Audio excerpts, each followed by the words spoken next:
Hi, welcome to another episode of Unscripted with your host, Mikey. And Danny, Yeah, so there we today go. we're just We gonna, just learned how to use hand gestures. yes, It takes about 10 seconds for the application to recognize and each it does gesture and not, respond. But, unfortunately, well, yeah, I guess for not some of work. us that it doesn't respond, period. It But does not. But yeah. anyways, Anyway, yeah, Danny, you were talking about a crisis in young men slash men. one of okay, so we were brainstorming discussion topics and I recently I've been watching surprisingly a lot of Oprah. I guess she's become quite active in Okay. the social media space in Mhm. particular. She's had her own podcast. She has almost 800,000 subscribers on YouTube, which is great. Go Mhm. Oprah. Yeah. Um, and some of her podcasts are pretty interesting Mhm. and thought-provoking. The two most recent ones were respectively about the most recent one was about like social media and technology addiction for Gen Mhm. Z Mhm. um, folks. And Mhm. then the second most recent one, I believe, don't quote me on this, I believe is the crisis with young men in this country. Mhm. Um, so yeah, I think both were like very interesting topics and I guess the general theme for the most recent one was, how there's a crisis in terms of addiction to phones, to social media, to um, corn. Corn. She specifically uses the term corn. Corn. And it was kind of jarring to see her use that term, cornography. Yeah. Adult, material. And so there's a crisis in terms of like addiction to these things. Mm-hmm. And then, she interviews this NYU professor and brings in some psychologists to talk about how to Yeah. respond healthfully um, Mm-hmm. to this crisis of addiction. Mm-hmm. I think there's an interesting takeaway that the NYU professor that wrote a book about it, he mentioned that a lot of the tech leaders out there, they don't allow their children to go on social media. Yeah, So it makes sense, so actually. that's very like it's Mhm. very it makes sense, but it also shows, a certain degree of like unfairness that, everyone is being exploited for their attention and, like there's an attention fracking economy that's kind of taking place, but the technology leaders that are sort of leading this Yeah. effort to kind of take away all of our attention, Oh, yeah. they are protecting their children against Yeah. the tools that they're creating to allow for that. Oh, yeah.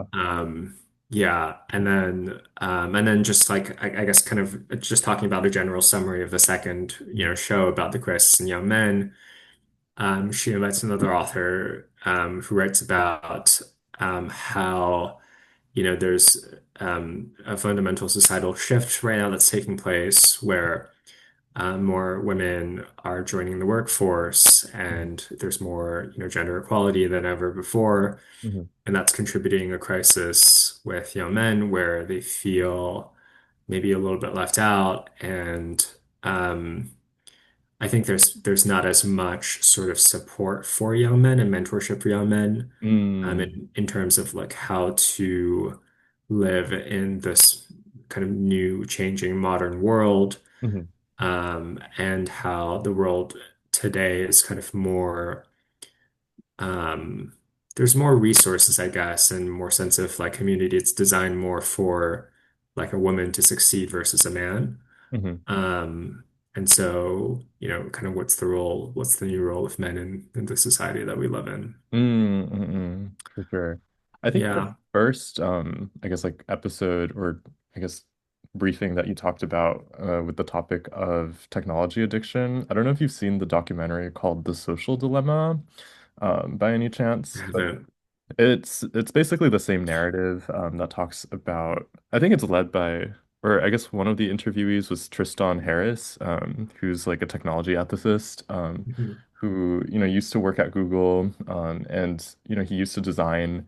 They basically interviewed a bunch of tech leaders in the industry, and what led them to design, I guess, like yeah, technology the way that it exists today. And, a lot of it was actually coincidence, and they didn't realize it was going to be as addictive as it is today. And, I think for work, it was like they wanted to see how they can monetize a lot of, their platforms and how to kind of, garner more engagement. And then unintentionally, that also created this crisis in, people's mental health. And we all complain about technology being profit driven, and absolutely, but it's not like in the very beginning, it was intentionally created this way when a lot of people were making the design decisions. And this is kind of like a byproduct of, yeah, a lot of perverse incentives. So that's kind of the Yeah, underlying. the chase for money Yeah. and the ever expanding sort of marketing economy. Hmm. Um, Yep. Yeah. yeah, it's interesting. So, in this ecosystem, like the people are the products. And Hmm. so um, Oprah invited this author, I forget her name, but she's talking about how humans are the product. For a lot of, for many industries that offer, like, I guess where we consume whether it's food or automobiles or I guess anything else really, consumer goods. There's a lot of like laws and regulations about the terms of how we consume, and there really isn't a lot of that for digital content. Hmm. That's really because the marketing agencies are the consumers Hmm. and we're kind of the product. And so um, I don't know, maybe there needs to be a fundamental shift in how we think about the relationship between all the players within this ecosystem, the technology ecosystem. Hmm. Um, but I guess there's also a lot of pushback from the industry on introducing more legislation. Hmm. Yeah, I'm just thinking about all these videos that I see of the congressional hearings between senators and tech leaders, Hmm. where the senators seem to have no idea how the tech companies operate. Hmm. Um, and it's like abundantly obvious. I think during one of the hearings with Mark Zuckerberg in Congress, Hmm. they asked him like, "Hey, how does Facebook make money?" And he's like, "Well, Hmm. Senator, we run ads." That's like a huge um, like short that like blew up on social media because Hmm. people were shocked and Yeah. were ridiculing the senator who asked that question. Like, how do you not know the fundamentals of how this business operates? Hmm. Yeah. That also reminds me of, I guess, like, I don't know, a lot of these features, like monetization features that actually, are very tightly interlinked with the way our dopamine and hedonic circuits work in our brains, and, how it kind of generates value. There's also this other discussion on, like, yeah, for example, like the infinite scroll. That was also like kind of a discovery, coincidentally, to kind of keep people more engaged on a lot of platforms. But then, eventually it's like, there's this experiment where like when you like eat soup and you can finally see like your soup kind of like being consumed and Disappearing. huh? Yeah, yeah. Disappearing. Disappearing, like you can see the soup disappearing as you consume it. But when they like put kind of like people in a room where they don't know that the soup is disappearing and then they fill like the bowl of soup like from the bottom up, Uh-huh. You eat people more. will like eat more. And that's kind of like it's like when you have no measurement or no sense or gauge of like how much time you're spending on a lot of these platforms, it gives, I guess, advertisers more opportunity to, I guess, get your attention. And yeah. Yeah, you get shown more ads and, Right, it makes right. them more money, Mm-hmm. ultimately. Right, right. Yeah. Yeah. I have to say though, I feel like I'm pretty good about not falling trap to some of the advertisements. I feel like I hardly ever, I don't think I Yeah. remember the last time I bought something off of like an Instagram ad. I think I'm a terrible Mhm. candidate for consumer for social media because I just never buy stuff. No, for sure. Yeah, I also don't really buy stuff, but or at least like I'm also not the best like quote unquote consumer. Yeah. But what I do end up unintentionally consuming is just like time spent on these platforms. It's like maybe I Mhm. will not directly buy a product that was shown to me like in a targeted ad, but at least like, just by the nature of spending time on these platforms, I will have at least heard or be familiarized that this thing exists. And I think that's enough to kind of be like, well, I didn't need to know that that existed. Um, but that was already like, I don't know, 15 seconds of my life that I can no longer get back, right? So, Yeah. yeah. Mm. No, it's the world we live in, and it's only going to get worse, apparently, I guess according to so. Oprah. As Yeah. algorithms get better, AI helps makes things more efficient. Mhm. Um, Yeah. so Yeah. But I also think that people forget they have control over, what they consume as well. yeah, I Yeah. mean, it's just harder and harder to Yeah. take back that control.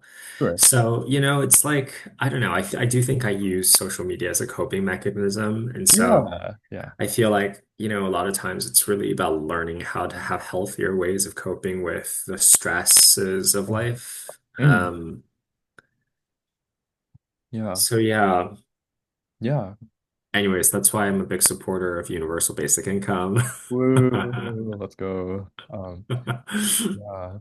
But I'm also interested in like what is the nature of addiction and what role and what purpose does it serve? Like, is it escapism? Like, is it, I don't know. I'm not just talking for myself, but like for, I guess, this quote unquote crisis.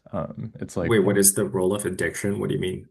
or at least like what purpose does addiction serve? Is it like a crutch in, I guess, like one's life for something painful, or is it like, I don't know, Well, I think addiction is just like a compulsion? a um it's a it's a side of it's a side effect, it's a negative side effect of the way that we're wired, Mm, right? To like we're wired to seek out pleasure. mhm, We have circuitry that compels us to engage in behavior that maximizes like pleasure for us. And I mhm, guess back in the caveman days, it was to, find food and water and shelter and survive. mhm, But I guess in our modern world, these circuitries don't work very well. mm, And it leads to, especially in the way that we interact with certain things like, synthetic drugs and mhm.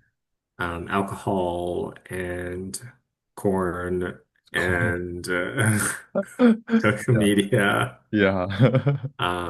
So Mm, so yeah, mhm, um, mhm. goes back to that whole thing about like we're Stone Age creatures living in um like in an industrial world with access to godlike technology. Sure. Yeah. Yeah, for the better or for the worse. Mm, So it's like, I don't know, maybe it's not super, maybe not everything is like super compatible with each other, mhm, the way that we're built versus the world that we live in and the mhm, access to the tools that we mhm. have. Yeah, yeah. Yeah, what about the crisis in young men and like their role in, I guess, society? That was also another topic that I was like, oh, this is the first time I've. Yeah. I mean, I don't know. What I'm do you not sure think? that, yeah, I don't know that that like necessarily resonates with me because I Mm, do feel like I guess I have a different perspective on all of it. okay. Um, Mm, And maybe this is a separate episode for us to really do a deep dive and talk about it because yeah, I do want you to like also watch that video and like share your thoughts on it. sure. Um, what are your thoughts, just like general? I mean, have you heard about this crisis in young men in the No. social like Yeah. social media or like news space? This is the first time this narrative has entered my conscious thought. So I genuinely Interesting. like wasn't unaware that this was even a thing. Yeah, Genuinely. interesting. Um, because I don't know, I think like we all live in such different worlds. We have our own experiences, our own perspectives. And We it's also have our own information silos. I mean, we exactly, have yeah, access to such different, yeah, yeah. yeah. And I think that's That's the other also, thing. It's like social media, yeah. it creates these silos Hmm. because of these perverse incentives to like create a customized feed of information that Yeah, works for us. And so yeah, the most like harmful, most divisive, most mhm, hateful content yeah. gets the most attention. Right, right. Yeah. And like you said, like this narrative of like, young men being having a hard time, I guess, like succeeding in the workplace. I feel like, sure, like that definitely is a reality, for a subset of society, but it's like, whoa, like it's like there's a lot of like information silos as well as like, whatever we pay attention to becomes kind of our reality. And like, yeah, it's just, Mm. I don't know. It creates a lot of bifurcation in society because people are no longer sharing like the same information. We all have access to different information and knowledge, and like, yeah, for that matter, we no longer share like the same reality. And I feel like that's the world that modern technology has kind of created. But again, that's also another kind of narrative that may or may not apply to, you know, everyone. Like, Yeah, yeah. that's true. Can argue that technology has connected a lot of people together and reunited families and whatnot, sure. But on the other hand, it's like people have been split apart because of it and whatnot. So Yeah, I guess it's like everything in moderation, yeah, Um, yeah, mhm, so yeah. hmm. Mm, But yes, I do want us to revisit this topic once sure. you've read about it because I'm curious to get your thoughts on the Sounds good. matter. Yeah. Mm.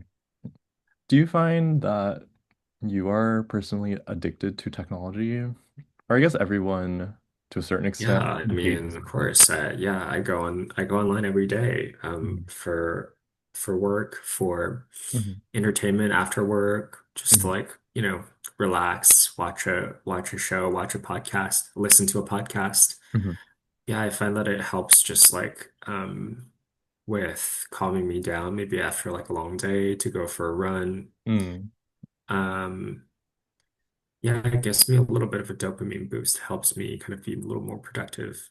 mm, But yeah, I will say I've been like trying to consciously be a little bit more thoughtful about how I consume. mhm, So, instead of like just watching maybe like a movie about whatever, like, sometimes I'll watch like a movie about a documentary. For mm, example, there's a recent documentary that came out on Google DeepMind mm, and Dennis Hopper. I thought that was a pretty interesting mhm, um, documentary. And yeah, I guess I just choose like podcasts that are like more informative and like more in the sort of news and finance space versus just like any podcast mhm, that comes to my feed. I think just like curating um, it's like curating a healthy diet mm. of podcasts of like social media consumption versus like just the junk food Yeah. um, is sort of, beneficial. Mm, And then also setting aside time to like not listen to it. I mean, I try to do my transcendental meditation. I found that, is like 40 minutes of my day where I feel like I need to just unplug from everything. mm, for sure. But then I say that and like the transcendental timer is on my phone, so like I'm like using my phone to like, time Yeah. myself. Yeah. Which I don't know. I mean, I guess it's like, I'm not connected to like social media, so that's Yeah, good. for sure. It's all about how we use it. And it's also understanding like who is it benefiting? Is it benefiting me or is it not benefiting me? And yeah. It's Yeah, for sure. For sure. mm, yeah. Sometimes it's hard. Sometimes you don't know until it's too late, or maybe that's when you realize whether or not it's good for you or not. So No, I mean it's never too late, it's never too late. yeah. there's always the time to improve and change and make small slight adjustments. Hmm. Yeah, to kind of steer yourself in a direction that you want yourself to go. Hmm. Yeah. So Yeah. Yeah. I don't know. It's interesting to watch how technology kind of has evolved like over time, as well as like, my own individual relationship with it. I remember like, yeah, like in 2012 when Instagram first came out, it was just like a way for people to share pictures, and there wasn't really like, this industry of content creation. It was just kind of like a way for you to, but I think even then, like people yeah, knew the power of it. I mean, yeah. the valuations kind of, like it Mhm. was indicative of like the potential of where it was going. I think when Facebook first started, like people immediately knew like the photo sharing feature was like Mhm. incredibly um valuable. There's something like very Mhm. interesting about how people wanted to change their profile photos all the time to Mhm. kind of like indicate where they were or to like maybe show off a little bit their like skills or whatever. Mhm. I think it was very insightful for Mark Zuckerberg to kind of see that and Yeah. capitalize on it eventually. First by expanding the photo feature for Facebook and then subsequently acquiring Instagram. The story was also really fascinating. There were these two, I guess, like Silicon Valley just founders, the classic, like dropped out of college Mhm. and studied coding at night, Mhm. built the company during the day, just this photo sharing app that, happened to be picked up by a tech behemoth or Mhm. what was becoming a tech behemoth at the time. So Yeah. Yeah. what an incredible story. I mean, I think it was like what was the like selling, it was like, was it $1 billion? It was like more than a billion, maybe. What was Instagram sold for? I wanna know. Yeah. Yeah, 1 billion in cash and stock in 2012. Oh wow. Yeah. Yeah. I was 10 years old. Kevin Systrom. That's crazy. Yeah. Yeah. Interesting. Hmm. The deal netted the founder, Kevin, 400 million based on his ownership stake in the business. Hmm. Wow. Mm. $400 million. That's incredible. Wow. Yeah. What do you think about that? You mean like that it was These sold? incentives for Mhm. entrepreneurs and leaders to develop products that have, the kind of reach that they have. Mm. Because you talked about perverse incentives Yeah, yeah, yeah. earlier. Like, what do Yeah. you think about the Mm. incentives that we have currently Yeah. for, products of these type and more, I guess, advanced and um, bigger and more intense in this sort of nature in the Mm. future? Mm, mm, I think, it will probably drive kind of like people to the extremes in terms of like how much engagement, how much time like people are spending. I think they're optimizing for, yeah, just like maximum engagement. And that, is both it creates a zero-sum game, in terms of it benefits the creators and the entrepreneurs, but at the expense of people's mental health, who are kind of unaware. I think like knowledge, there's like the adage that knowledge is power, but it's like if people are unaware that these technologies are actively harming their lives, at their own expense, then it creates a lot of moral and ethical concerns. And yeah, like we're seeing, it's like for some people, it genuinely is a crisis. And for the people who are capitalizing on it, it is not a crisis. It is actually an opportunity.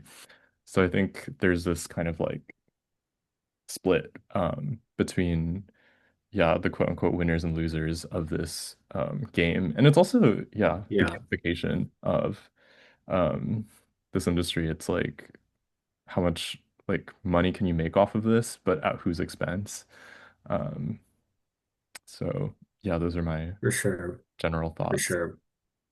Um, Yeah, difficult questions to really answer. mhm, There was this other podcast that I had, I think it was Lex Friedman, where he was interviewing this economist, mhm. and she was talking about how, for capitalist societies to exist, there's always you always end up with, a group of people that are very much disenfranchised and a group that are incredibly, incredibly wealthy. Yes. And they have their own sort of they have tremendous amount of power as a result of that wealth. And so, Mhm, do we as a society want this sort of huge dichotomy of the super wealthy, super powerful, and this, growing class of super disenfranchised, super poor? mhm. Is that for the benefit of having kind of the kind of innovation and Yeah. um, technological progress? Mhm. Like what is the right sort of medium, between that versus like a society maybe that's a little more socialist in nature, Mm, where the sort of wealth disparity is lower, but then mhm. the progress is also much Slower. slower. Yeah. Yeah, as a result. Yeah. I don't know. There's always this phrase that comes up in my mind, which is like capitalism with guardrails, or like well implemented capitalism where people are protected. But it's still, but it's functionally like socialism, like capitalism and socialism, but like blended, effectively, which is also Oh kind of yeah, and I do think the yeah, US is yeah. not is No. not, fully capitalist. Yeah. Yeah, It's like, it is a hybrid model. yeah, Yeah. yeah, And I think Europe is maybe a little bit further along that socialist spectrum right. than the US. But yeah, I do think like in the world today, probably Mhm. the US and China are like two of the more capitalist sort of economies, Yeah. societies. Hmm. There's this interesting saying on my one of my favorite Bloomberg Hmm. podcasts. We should probably do like a podcast episode where we just talk about like our favorite podcasts. And Okay. anyways, it's called Odd Lots, Odd lots. with Joe Weisenthal and Tracy, I'm forgetting her last name. Anyways, for one of the sayings there was like, oh, like in today's modern world, like the Mhm. US comes up with the new technologies, China improves on it, and Mhm. then Europe writes the regulations for Mhm. it. Yeah. So these are like the three major regions of the world and their contributions Yeah. to technological developments. Really funny. I thought that was quite interesting. And it's also quite ironically true. Yeah. But yeah. Yeah. Mm, for sure. Yeah. There's more to talk about. And yeah, unfortunately, our time in this Zoom call or this podcast call is limited. So I wanted to thank everyone for listening to us yap about pretty much anything and everything. So thank you. Thanks. Like, leave a comment. Let us know if you want us to talk more about technology, about Yeah. society, social Yeah, issues. for sure. Yes, let us But know. yeah, comment down your relationship with technology and Yes. how Are you you think. addicted? Do you have a good balance? Do you just Yeah. not use technology? Hmm. Do you just have an old Nokia phone? Which Yeah, is what I kind of want to do these days. so real. Let us know, and we'll see you in the next one. Bye. Bye.